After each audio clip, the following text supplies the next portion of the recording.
ကဗျာလေးတစ်ပုဒ်လောက်ရွတ်ပြချင်ပါတယ်ကဗျာရဲ့ခေါင်းစဉ်ကိုတော့စစ်ပွဲဧရိယာလို့ခေါင်းစဉ်ပေးထားပါတယ်စစ်ပွဲဧရိယာခြေတလုံးအထက်မှာသွေးစသွေးနာတွေတွေ့တယ်ပါဇက်မှာဖုံတွေတဲတွေလူးနေတဲ့စစ်ရောင်ကြားဝတ်စွတ်ကျဲအဟောင်းကိုစို့ထားတယ်မျက်နှာဟာ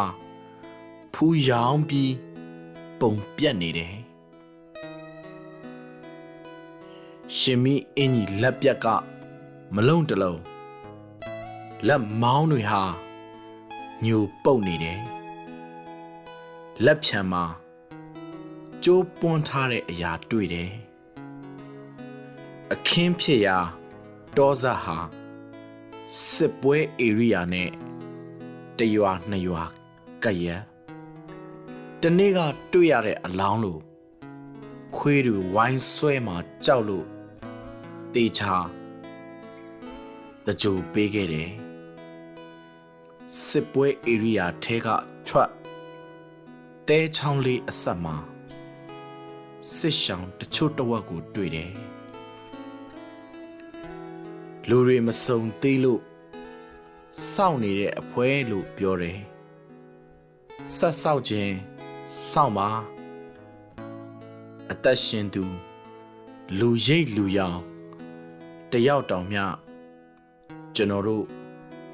မတွေ့ခဲ့ရပါအမေကြီးတယောက်အနားရောက်လာပြီးတားရဲ့အမေကြီးမြေးမလေးပြောင်းနေတာလမ်းမာများ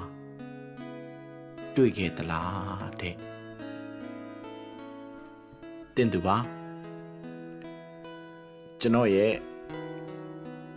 စစ်ပွဲဧရိယာဆိုတဲ့ကြပြလေးကိုအဆုံးထိ